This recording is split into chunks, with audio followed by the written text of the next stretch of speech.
Le petit train de la Mure est sur les rails. Les représentants des collectivités locales partenaires et la société d'exploitation ont fait hier un point d'étape et prévoient d'ouvrir la ligne dans 2 ans. Ils ont séduit Stevie Wonder et ne comptent pas s'arrêter là. Les Grenoblois d'Enantia ont créé une bague pour les professionnels de la musique qui associe les mouvements de la main au jeu des instruments. Et puis mieux intégrer dans la société les personnes déficientes intellectuelles en leur proposant des activités sportives et culturelles notamment. C'est depuis 10 ans l'objectif de l'ESAT, l'établissement de l'artiste. Bonsoir à tous, ravi de vous retrouver dans ce JT du mercredi 20 juin 2018. Toutes les heures à partir de 18h, l'essentiel de l'actualité du Grand Grenoble en moins de 10 minutes. Il y a 1 an, la délégation de service public chargée de faire redémarrer le petit train de la Mure était validée. De retour sur les lieux de leur union dans la capitale matésine mardi, les différents acteurs ont tenu à renouveler leurs engagements alors que les travaux s'apprêtent à démarrer. Charlotte Faulkner.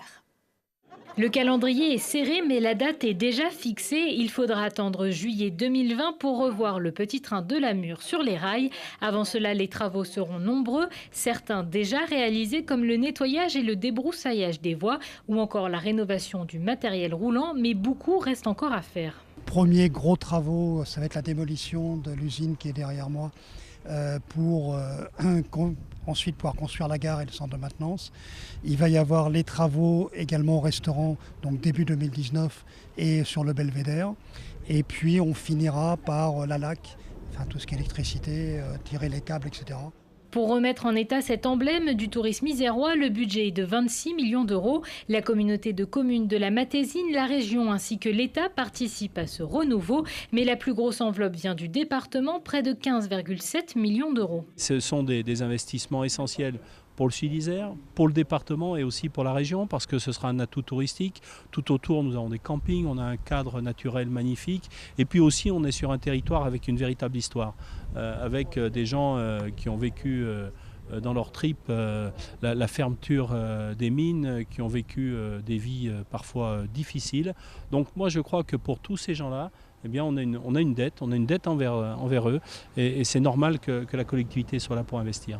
Une avancée dans le projet qui ravit bien évidemment le maire de la commune qui attend beaucoup de ce redémarrage. Alors moi j'en entends 2 choses. La première, c'est quand même notre passé historique, c'est notre passé minier.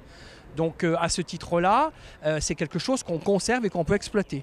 Et puis la deuxième chose, c'est l'impact touristique, puisqu'il y a plus de 125 000 visiteurs qui sont attendus donc, au cours de l'ouverture de ce petit train qui devrait fonctionner d'avril à octobre. Le petit train retrouvera son heure de gloire sur 15 km de voies ferrées. Chaque train sera composé de 3 voitures pour accueillir près de 200 personnes. L'objectif est simple, augmenter la fréquentation de 40%. Et en 2010, au moment de son arrêt dû à un éboulement, le train accueillait 70 000 visiteurs par an. 2 jeunes femmes ont été interpellées mardi à La Buisse dans le pays voironnais. Les 2 sœurs âgées d'une trentaine d'années sont soupçonnées d'avoir collecté des dons et fait parvenir de l'argent aux djihadistes de Daesh aux frontières de la zone irako-syrienne. Une arrestation dans le cadre de l'enquête sur une filière de l'État islamique à Cessiné-Parisé. Dans cette affaire, 4 hommes ont déjà été condamnés pour association de malfaiteurs en vue de préparer des actes terroristes et 3 autres mis en examen pour financement d'une entreprise terroriste. La 37e fête de la musique, c'est pour le 21 juin dans l'agglomération grenobloise. Pour en profiter, son concert de klaxon. N'hésitez pas à prendre les transports en commun à partir de 22h. Les lignes de tram A, B, C et E circuleront toutes les 10 minutes et les bus C3 et C4 toutes les 30 minutes. Les parkings relais seront également gratuits pour les usagers du réseau TAG. Ces anciens étudiants de Grenoble INP Felma ont eux trouvé un moyen pour que la musique leur obéisse au doigt et à l'œil. Il y a 2 ans, ils ont imaginé une bague connectée qui permet, en bougeant la main, de créer des effets sur les instruments électroniques. Présentation de la Bagoria avec Lina Badreddine. Ce n'est pas une alliance, mais une bague qui interprète le mouvement de la main pour créer des effets sonores. Depuis 2016, ce bijou connecté appelé Neova repousse les limites de la musique en permettant de compléter un instrument. À l'origine, Neova, c'est un projet de fin d'études. Aujourd'hui, c'est l'objet de la start-up Enantia. Cette bague permet donc d'ajouter des dimensions de contrôle pour les musiciens. Donc il y a 5 mouvements spécifiques. Donc on a le vibrato, donc c'est une simple oscillation de la main, comme on le fait sur une guitare. Donc ça permet d'osciller, d'ajouter un vibrato sur un piano. On peut également contrôler la hauteur de note via une rotation de la main et également moduler le son via une inclinaison de haut en bas de la main. 100% fabriquée en France, Neova est une bague destinée aux professionnels de la musique. La bague intègre des capteurs de mouvement qui permettent en fait d'enregistrer tous les mouvements que le musicien réalise. Et nous, en fait, notre travail derrière, c'est d'interpréter, de récupérer ce qui est intéressant au niveau de ces gestes et pouvoir les interpréter au niveau sonore via différents types d'effets. 11 concours, 13 prix, 250 000 € récoltés pour fabriquer leur prototype, notamment avec une campagne de financement participatif. En 2 ans, Enensi a connu un développement fulgurant. De partir aux États-Unis, on a participé au CES. On a reçu d'ailleurs un CES Innovation Award. Durant le salon, on a eu la chance de rencontrer Monsieur Stevie Wonder, qui a essayé la bague, qui a apprécié et à qui on a envoyé des prototypes et avec qui on échange encore aujourd'hui. D'autres musiciens ont également essayé la bague et certains se proclament même Enensi artistes.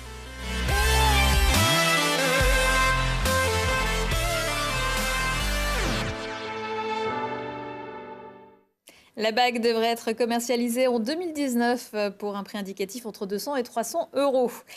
10 ans de lutte contre les préjugés. Il y a quelques jours, l'ESAT, l'établissement d'aide et de soutien par le travail, soufflait ses 10 bougies en organisant une opération portes ouvertes. Cette structure médico-sociale atypique accompagne les personnes déficientes intellectuelles dans leurs projets professionnels en modulant activités hors les murs et travail à temps plein ou à temps partiel. Un dispositif mis en place par l'ARIST, l'association de recherche et d'insertion sociale des trisomiques, qui s'engage depuis près de 40 ans dans l'inclusion des personnes handicapées dans notre société. Un reportage de Julie Segala. Le travail comme outil d'intégration sociale. Emmanuel, Jérôme, Thibaut et Marie sont déficients intellectuels. Plusieurs fois par semaine, ils enfilent leur bleu de travail et interviennent dans des entreprises de l'agglomération. Service de nettoyage, entretien des espaces verts.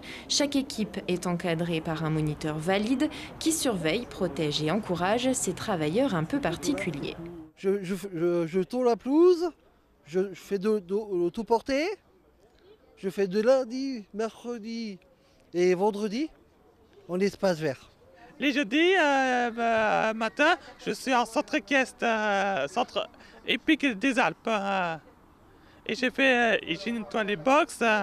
S'ils ont pu trouver ce travail, c'est grâce à l'ESAT.